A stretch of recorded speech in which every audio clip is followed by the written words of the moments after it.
Frustrated? Yeah. Irritated? Yeah. Proud? Yeah. The Addicks were very, very unlucky to lose their first championship game of the season.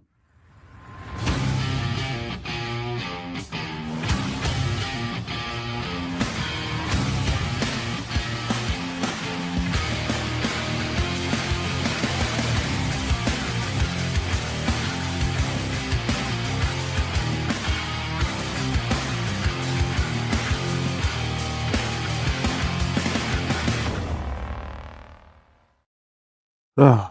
Hello, everybody. Welcome into the 10th episode now of the From the Valley Flow podcast. My name's Callum Alston. I will be your host. Hi, Sam. How you doing? How does anyone want me to react to that game yesterday? I'm frustrated. I'm irritated. We'll get into that. But I'm also really proud. 41 touches in the opposition box. Absolutely battered a recently relegated Premier League side. And really, it felt like if we got one, we could have gotten 3 or 4 yesterday. It really is the first time I've left the Valley since Crawley at home that irritated. But not irritated because we'd done anything wrong, although in that game we had. Irritated because we deserve so much more from that game. And to have a point taken for, and we'll discuss it, for what to me is symptomatic of some of the issues that we have in modern football. It just leaves a really sour taste in your mouth. We didn't deserve a point out of that game. We deserve to take all 3. And there will be fans, right? And I've seen it, Leicester fans saying they've shown grit, determination, all the rest of it. And they did, right? If the should have been on the other foot, we'd all sit here and say we showed real grit to win a game we didn't deserve to win. But the frustration on my end is it's decreased maybe over the last sort of 12 hours or so, but it's still there, right? And I'm not 100% sure where to start, whether I start with the negatives or start with the positives. Anyone that's seen my comments over the last sort of 24 hours knows where I stand on a number of the issues that we saw yesterday. So let me start there, right? And I think it's really important to start with that game was decided by a moment of true world-class quality, right? Genuinely, that finish from Fatu is one of the best finishes that you're going to see in any game this season at any level. To take that ball, to curl it inside, and to whip it like that. Goalkeeper, I heard Lou Mendes on Charlton Live this morning talking about if the goalkeeper saw it. He's right? I mean, it is absolutely ridiculous, that finish, right? And when Nathan Jones says it's a 1 in a million finish, and we'll get into some of the responses to Nathan Jones's quotes because it's also bothering me. But he's right? Because the way that ball curls, it's almost takes it curves, swerves, and then sort of arrows towards that top corner. It is absolutely ridiculous, right? As a keeper, you can't get in the air. You can't get anywhere near it, right? It's above your head and dropping, right?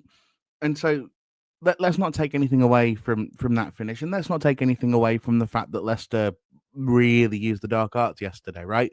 There's a tactic in that, right? And we've done it before, right? You go to place, I think, against Stockport, we went away and got a point where we basically employed as many dark arts as humanly possible just to get through that game. But that doesn't mean that what we saw from some of the officiating yesterday it should be seen as something that we're accepting.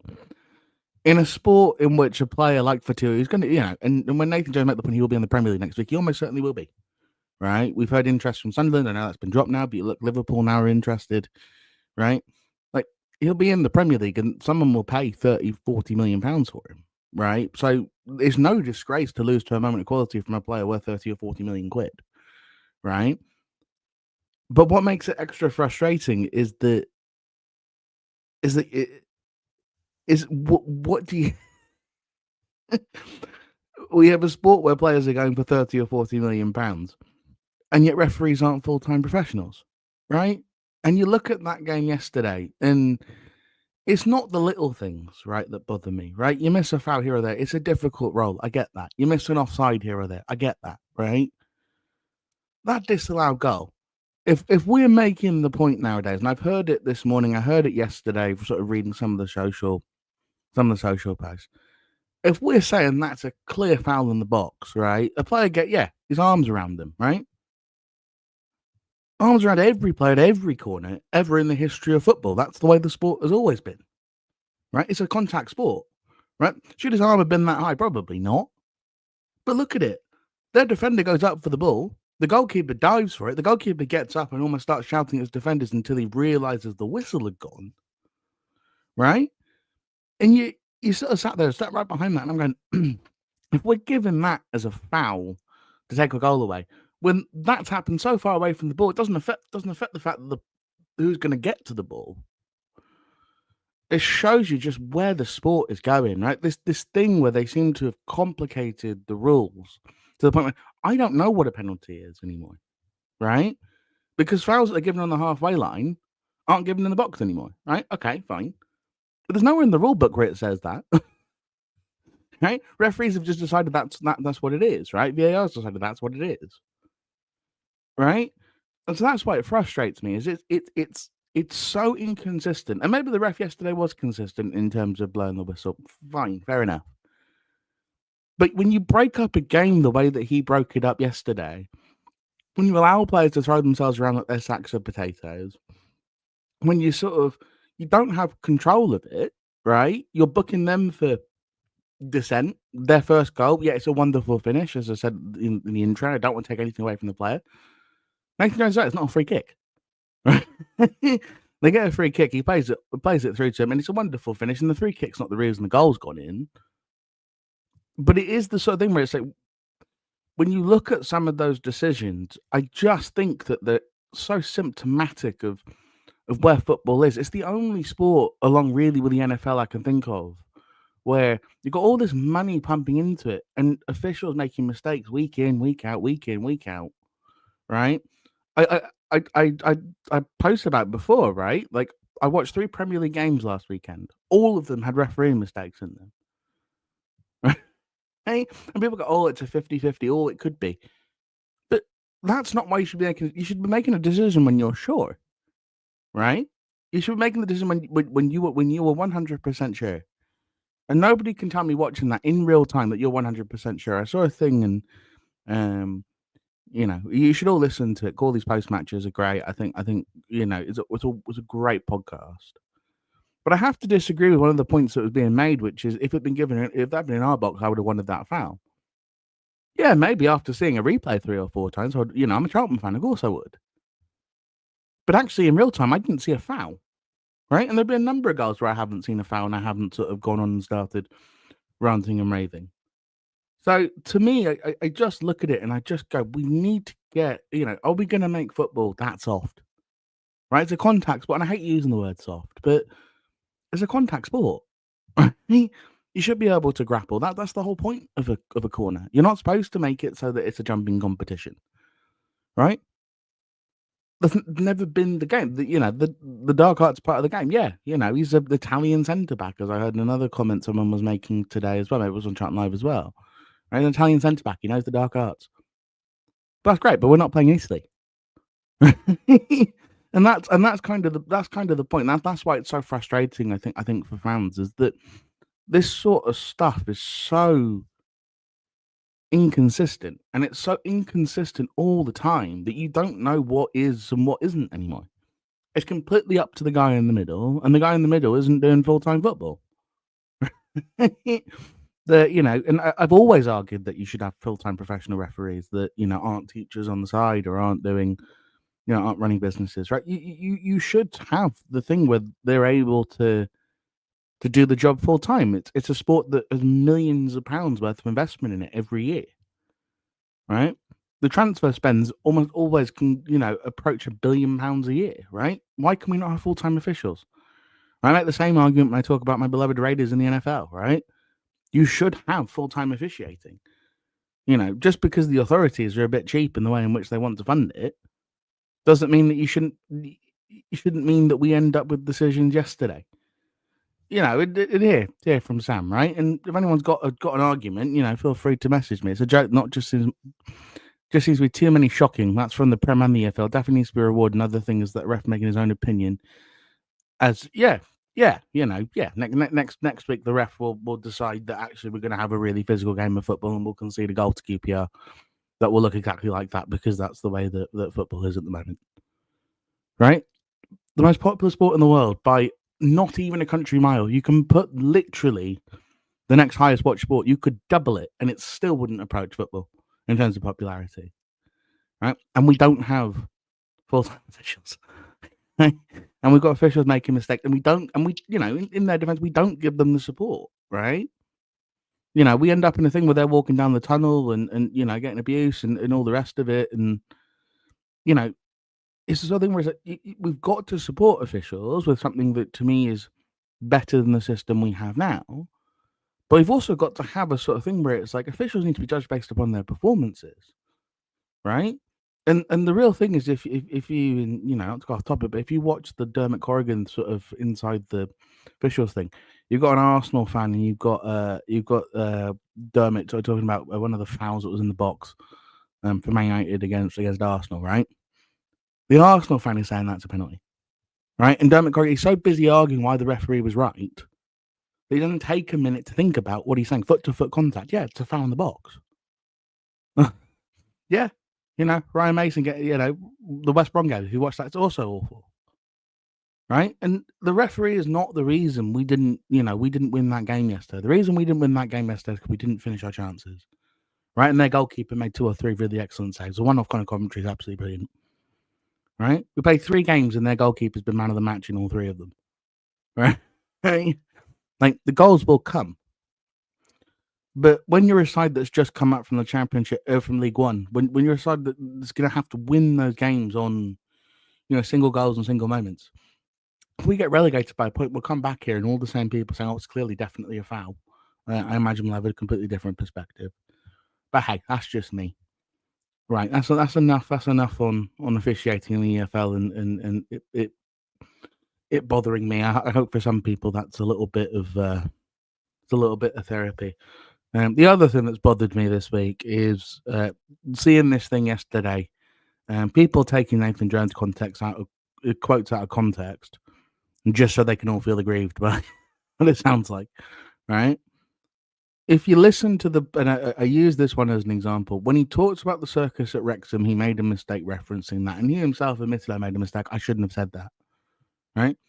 But if you listen to what he said directly afterwards, he says, "But I'm happy that we have good people investing in Wales as a Welshman," right? He then went on to give them lots of credit, said it's a great football club, historical football club, right? And he's right? Wrexham is difficult to go and play at the moment because there are so many cameras everywhere. Sky moved that game to the point where none of us could get home, right? Because they wanted to have the media cameras on there, right? But it's the sort of thing where yesterday you look at it, he goes, "Fatiwa will be in the Premier League next year." Yeah, he will. Right? Managers for years have argued we should be closing the transfer window before the season starts, right? And I can understand that point, right? I get it from the football authorities, right? We need to have it through the end of the summer. It's a summer window, this, that. But you look at what's happening at Newcastle at the moment, right? Just to use a big example that everyone knows about, the Isak thing. Right. One of the reasons it's so difficult for managers is it's so incredibly destabilizing, right? To have players being plucked and taken. So Nathan Jones's point is the likelihood is that player probably won't be at Leicester by the end of next week. It isn't wrong. It just means that we have to play Leicester with that player. Whoever plays them next weekend won't. Right. So it's the thing where it's like, people say, "Oh, it's all moaning, it's all this, it's all negative, it's this, that, and the other." But when you take quotes out of context, right? What was the one? The Alice in Wonderland. What was it? The fairy tale one he was talking about. On the foul. I see why the foul was given, right? To go back to the thing. I don't think it's a foul, but I see why it's given as one, right? So him saying, "Oh, I don't see what it is." We can all see what it is. It's Josh Edwards' arm around the other guy, right? Him falling over like a sack of potatoes is neither here or there in terms of what the referee has seen, in terms of why he's given it, right? But sorry, I know I should clarify in terms of him doing that is why he's given the foul, but it's not the reason why the ref will say, "I've given the foul because your arm was up here," right? So that's a little bit disingenuous from Nathan Jess, but it was hardly like he was sat there sort of rattle bashing sort of Leicester for this, that, and the other. He was reflecting what the stats of the game said, right? And taking things constantly out of context because you want to be, because it makes people feel aggrieved. It's something that is getting a little. It all comes back to that sort of social media. What's that? The social mediaization of football, right? People going into the comments of football clubs and doing trolling, and I think they're all being absolutely hilarious, just to sort of rage bait people. And I just sort of sat there going, like, what is the point of this, right? You won the game, right? You won the game. Take the 3 points and go. I do not go around, if we beat Wrexham in 6 weeks' time or whatever, I'm not going to go into the Wrexham comments and make a point, and say, you got thing by the Addicks, right? When we do it, I think it's slightly cringy, right? I don't understand the sort of rage baiting, but they're trying to trigger yourself based upon what someone may or may not have said. Come on, football. We're better than that. Right. Positives. Because there's a lot of positives. I just spent 16 minutes banging on negatives. So sorry to anyone that's kind of, had to, anyone that sort of sat through that and maybe disagrees with me and thinks I'm being over the top. But let's move on to the positives because there's so many positives from that game today, right? We'll start with Connor Coventry in the middle, who I thought was absolutely exceptional. May have been his best game in a Charlton shirt. There's another one last year. I can't remember which one it was now. We absolutely bossed it. But that was really impressive. There's a beautiful pass he played in that first half. Will looked really similar to a Michael Carrick sort of ball that sort of cuts through three lines. But I thought, coming off the ball defensively, we did get beaten. He, was rather humorous. He sort of gets dragged along. Sort of drags a player. Holds on to him all the way sort of down for a good 20 yards before he gets one of the most deserved bookings you'll ever see. But that was about the only time he was beaten yesterday. I thought it was excellent. I thought Lloyd Jones was very good. Got his head to the ball. Kane Ramsey was Kane Ramsey. Come on. I thought Jed Hope was dealt with for Tubu. You can't let him cut in there. He'll know that. I'm not gonna dwell on it. It's not Josh Edwards' fault that's gone in. It's an absolute. What can you do? When someone pulls up a moment like that, that's not on the player. Thought Apter was on the other side. We'll come back to that because I think Nathan got that wrong when he took Apter off in the 70th minute. 75th minute was it? Just wasn't right. It wasn't the right sub. We'll come to this, Sam, because Sam's making the point. I'm slightly concerned that we scored 1 goal in 3 games now. I know it's early enough. The subs, yeah. I think and this is a point I've heard, and I agree with this point, which is we're creating the chances. So to me, the goals will come. I'm less sort of bothered about. I'm less sort of bothered about the number of goals that are going in. It will click at some point. If you look at next week, for example, the hope is you're playing against what honestly looks like the worst goalkeeper that I've ever seen. He's going to win man of the match now as they beat us 1-0 watch on a really physical corner because that's the way things are at the moment. And I've absolutely jinxed it. But I mean, there should be some goals you would hope against that QPR backline. But I think the goals will come. A lot of people I don't think understand why Therese Campbell's playing out there, and I think it's pace. Right at the end of the day, it's pace. That's why he's out there. We don't have a fast enough side normally. Anyway, I think Harvey Nibbs helps with that. I think he's a little quicker than Sonny Carey is. I think Apter's got some pace, but Apter sort of has to drop a little bit because he's got to do some defensive covering. Whereas with TC, he's just sort of allowed to go, run at pace, bring players with him. It's a difficult matchup. Chowdhury is very good at this level. We've seen that multiple times wherever he sort of played at championship level. He's not quite good enough for the Premier League. But in the Championship, he's a really, really good footballer. And I think that, TC just ran up against someone who was more experienced and more sort of wily than he was. I thought Miles was very good yesterday. Only one chance fell to him. There was a moment I didn't particularly like, and that was Docs had a really good game yesterday, like a really impressive game, again in that midfield area. against Smare, to sort of dominate the way that we did in the middle, I thought was really, really impressive. There was a ball that Miles Leeburn played across, and Doc's just made the wrong run. Right, he's made the wrong run. He's gone out, and he should have gone in. He turns around, throws his arm up, and I'm, not a fan of that sort of thing. It's not the wrong ball. You made the wrong run. You're the captain. Don't do that. I read a thing about Miles's lack of pace. He's 6'4", 6'5", whatever he is.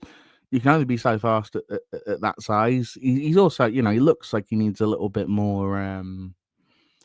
He needs to get a little bit more match fit. He's not quite there yet. I think that we all can see that. He was sort of blowing after about 70 minutes. That's when I think Nathan Brewer should have made the change, and I would have brought Oluwafe on, not Kelman. My big concern from that game in many ways was that 20 minutes of Kelman, who I just think he just wasn't involved again at all. He just doesn't look sharp enough. And as I said, I still think he'll come good. I'm not criticizing him. I'm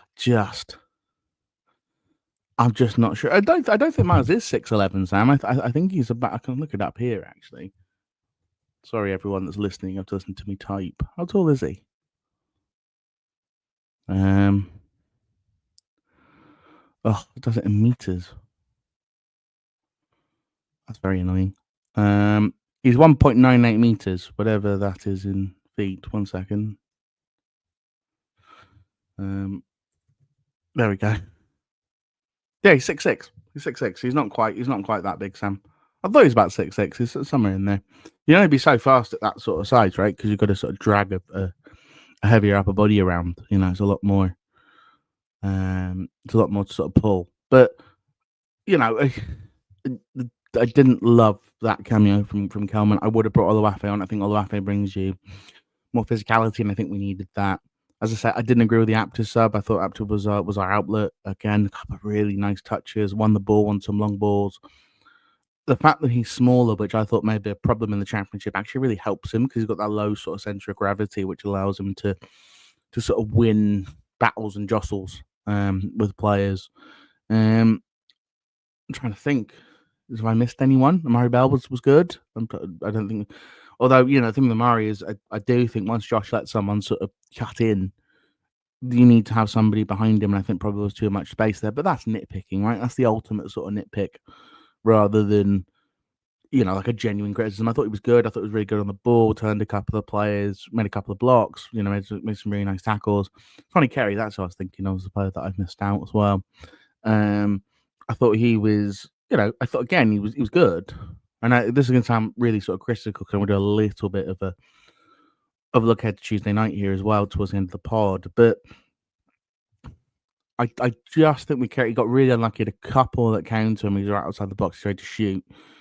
I do wonder whether we're going to want to get Harvey Nibbs in there a little bit earlier, or maybe get him a couple of games starting just to sort of crash the box. Whilst we're sort of struggling a little bit here to get goals, I think having a player that really crashes that box, I think, could be really helpful.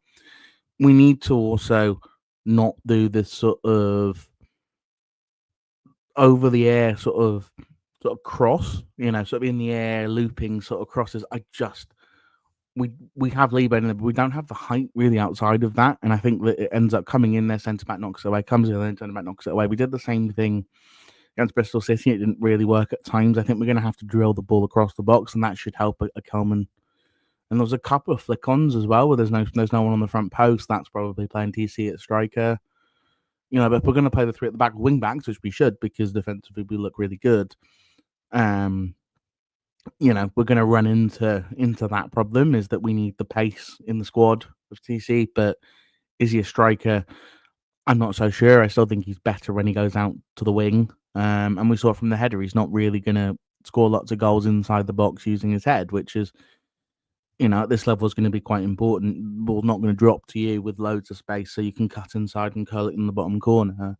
I completely disagree with the TC as lazy narrative, by the way. I think it's absolute nonsense. I think Louis on Charlton Live this morning was right to call that out. I think it's absolutely ridiculous accusation. His body language at times isn't great.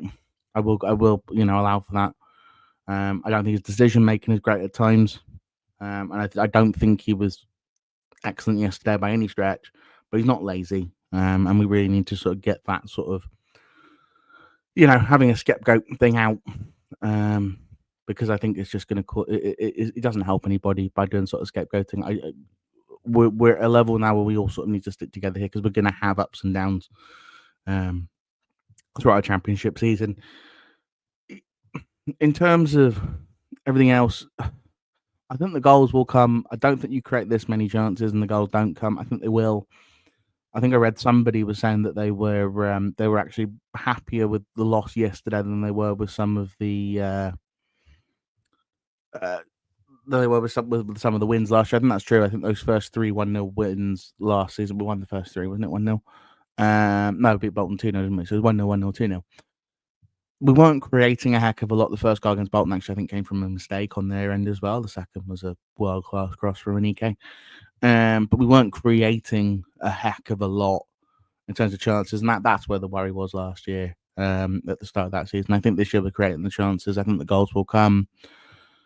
It's one of those. That's a really cruel way to lose a game of football. It is the championship. We're going to have games like that. I mean, Kaminsky didn't have a save to make outside of picking or really anything to do outside of picking the ball out of his net on one of the best goals you're ever going to see.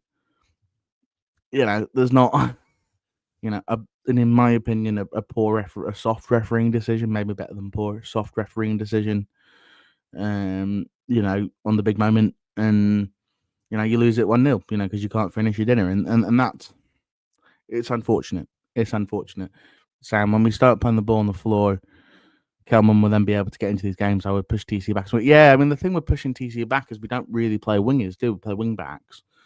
I've read that a friend of mine, if he's listening, hi Larry, how you doing?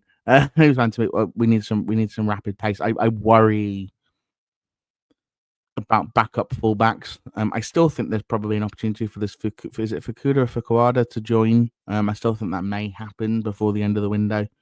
It's a very weird situation. We put a loan bid in for a player that contract runs out in January and whose team is fighting for the league. It seems a very weird situation. I wonder if something's been sort of lost in translation in all of that. But I think that really we could also use a backup left wing back, right? Someone who's quick, who can get forward. Doesn't need to be a great defender.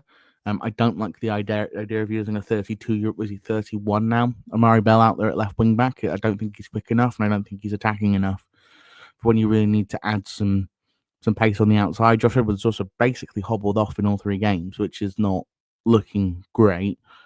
To be honest, I'm quite surprised they didn't just sign Joe Bennett, just to have an extra body through the door on that side. I don't think you can ever really have enough wing backs, and it's a player that you could just have in the squad for some experience. I was hearing a lot yesterday, if we had Matty Gunn, we win that game. We probably do, to be fair. I think Matty Gunn's a great player. I think that we needed a finisher in there yesterday, ironically. I do wonder, if Callum had been one of the forwards, whether we would have won the game. Just to have someone to poach. There was a couple that came to Coventry, a couple that came out maybe to Kerry that you think Callum must have thought, if I could be on the end of that. There's one towards the front post, which TC hasn't made the run. You think, yeah, Callum probably gets on the end of that. So it's difficult, right? It's difficult. Yeah, Sammy's saying that, I do think we have a left back and right back. I think ultimately we're going to add one. I still think it may be this for Quada. I think it probably makes sense. Good to see, but I do, and I posted this, and I think this is really important. I think it's important to take a moment to just say that we just played the team that won the Premier League 10 years ago, right? In a game that we absolutely battered them in. We had 3 academy graduates on the bench, and 2 of them started up front on merit as well, right? Not just because we've got injuries everywhere. These players have done it on merit. And I know we get used to it because the academy is wonderful and all the rest of it, but that is a heck of an achievement. That's a heck of an achievement for the club. And as we saw yesterday, a really sort of lovely touching moment. But seeing Tracy kind of get a really good send off, really deserves that. Wonderful servant to the club. You got to look at it and you got to go, where would this football club be without Tracy Leeburn and Steve Avery over the last 10 years, right? I really struggle, to look at that. There's a possibility we wouldn't be playing Wealdstone in a pre-season friendly. We're playing Wealdstone much like Carlisle did yesterday in an actual league game. Those two people have done immense amounts of work to try and get this club to a point now where we can build on that foundation. And I think that there's some really there's some really nasty comments and different things you see about what people have and haven't achieved. I think that's par and parcel of social media discourse around football. But I think that we do owe a heck of a lot to certain people, and it was a really wonderful moment, a really lovely moment to see her get quite emotional. And what was a really lovely surprise from the club, and I thought that was wonderful before the game, and I think that is such a great reflection on the academy as well. Watching that lineup and that squad come in. On to Tuesday, it's a Carabao Cup game. It doesn't really matter in the grand scheme of things. What you don't want to do is lose it, and then you end up on a 2-game losing run before you go to QPR. Because if you lose that, you're on a 3-game run right before the break, and it all gets a bit negative. I think that you're going to play basically a fully rotated side. I imagine Callum starts, or Aloafe starts. Be interested in those two together. I would imagine you're probably going to see Zach Mitchell. You might see Reece Burke, although I'd be hesitant about that in a preseason in a League Cup game with his injury history.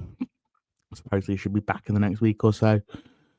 Mannion probably comes in and got, maybe it's Mena Brewer actually looking at it.